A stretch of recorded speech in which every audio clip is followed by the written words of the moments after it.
The reason I'm here is to show solidarity with the Palestinian people who have been brutally bombarded, starved, massacred, displaced from their homes. There's a genocide happening and we're here to stand up against it.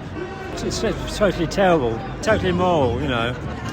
And I can't see why people can just stand there and let things happen. I think it's important to show solidarity with Palestinian people who are, being killed and massacred. Even though there's been some kind of movement in the United Nations, we still need to put a massive amount of pressure on our government and on Israel. Even after the deal for the ceasefire, they still went and bombed again. So we are here to stand against that, and we are here to stand with the Palestinians. We are seeing the systematic dismantling and targeting of hospitals, the destruction of a healthcare system, the barbaric acts of rape and execution of health workers, of pregnant women at Al Shifa Hospital. And we are here to keep pushing our message, which is, since day one, there needs to be a permanent ceasefire. We've had what is effectively famine now. We've had hospitals wrecked. Virtually every hospital in Gaza has been wrecked by the Israelis. It is not good enough for our government and the American governments to just make the odd criticism and do nothing. They could stop arming Israel, they could demand an immediate ceasefire, and that would make a real difference. The support for Israel, the diplomatic, economic support for Israel that our government gives them is absolutely disgusting. The Israeli impunity must end. Today protest is in the anniversary of the Land Day in 1976. Palestinians protested because Israel confiscated more than 70,000 dunams from their land. And I think it's a must for the people of Britain to come together. Even if this is happening in London, it's happening in other cities as well. Not only that, but women are coming across Arab countries, which is very significant, in Cairo, in Iraq, in Amman. They're raising their voices because of the strength of this movement.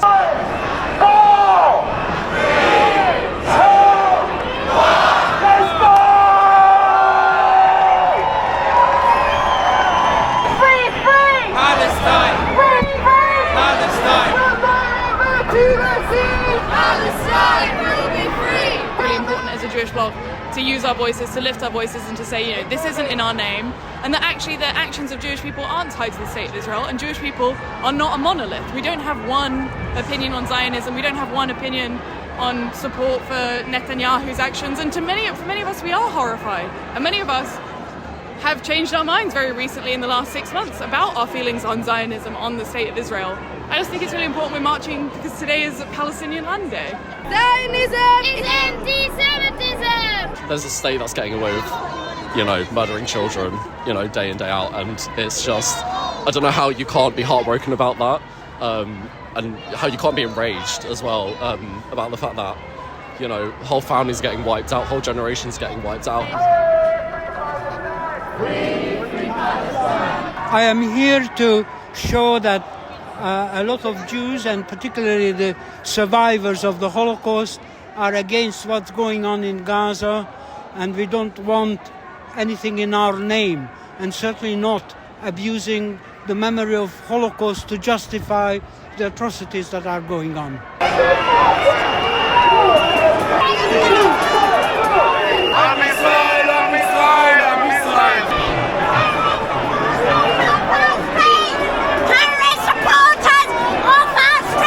Well, it's a free country. They're entitled to fly their flags, but I think it's disgusting what they're supporting. They're supporting an Israeli government that's committing genocide in Gaza, that's supporting apartheid in the occupied West Bank and in occupied East Jerusalem, and they're supporting a state that itself is racist.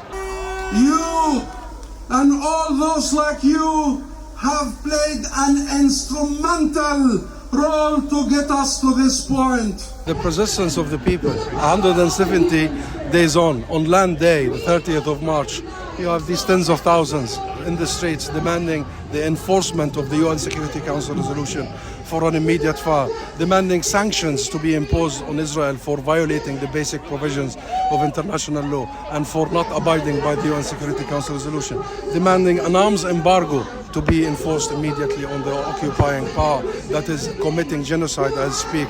This is the power of the people. This is not a sprint, it's a long marathon.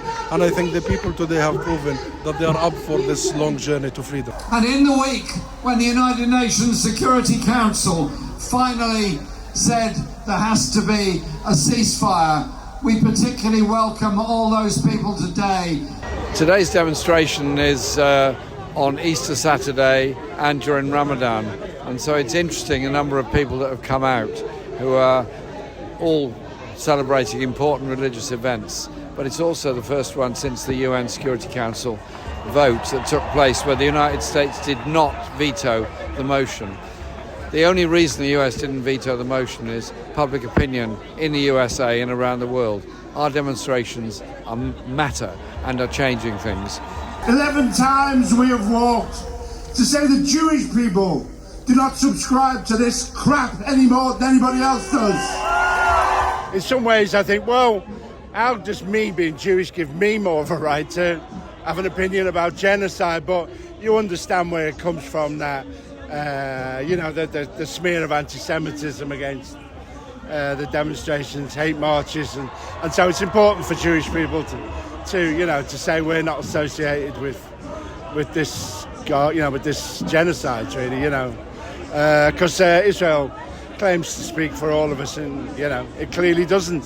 On behalf of 2.3 million Palestinians now in Gaza, they send you their most warmest welcome. Every day they check their social media on their phones, and one of the first things they look at is, what are my relatives telling me about the people like you that without your support we wouldn't be where we are now? It's extremely important, given the historic importance of the UK and their current position in the world. It is very important that those in power see these masses of people and what they're demonstrating for. Even after over 6 months, they're still passionate about what's happening in Palestine. They are not standing down while their government is complicit with what is happening right now. It is important that we focus on a permanent ceasefire and to stop arming the Zionist state of Israel. The importance of today's protest is to protect Gaza and stop. And the USA, UK should stop arming Israel. The supporters of massacres and ethnic cleansing have already lost the argument. It was on my father's shoulders when I was 3 that I was taken to my very first demonstration, learning to chant Free Palestine, when even the word Palestine was something our politicians wouldn't say without courting controversy. How can we be the generation that ends this? How can we end the silences? How can we speak up? How can we find each other? How can we make sure that my children don't have to stand as I stood, saying those words? And it has to happen. We have to deeply believe it, and we have to do the hard work that makes that possible. Here is my prophecy. Here is the future that I see. The land will sing in peace again. Its people will be free. It's difficult as an artist to sort of feel like anything that I have to sing about is sort of relevant when this kind of a horror is happening. But at the same time, it just feels good to be able to be of use and hopefully have other people, because my industry has been so silent, so to have other people see someone like me get up on the stage and represent, and stand in solidarity with the people of Palestine right now. They fear us because a free Palestine would be a blow against their empire.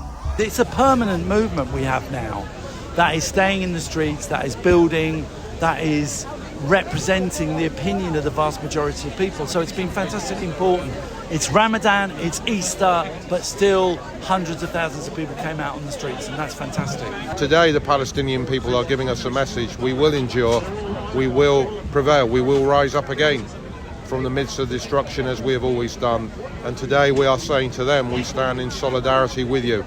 We are here today to say that the killing must end, the actions of the Israeli state must end, but our government has to stop condoning this genocide.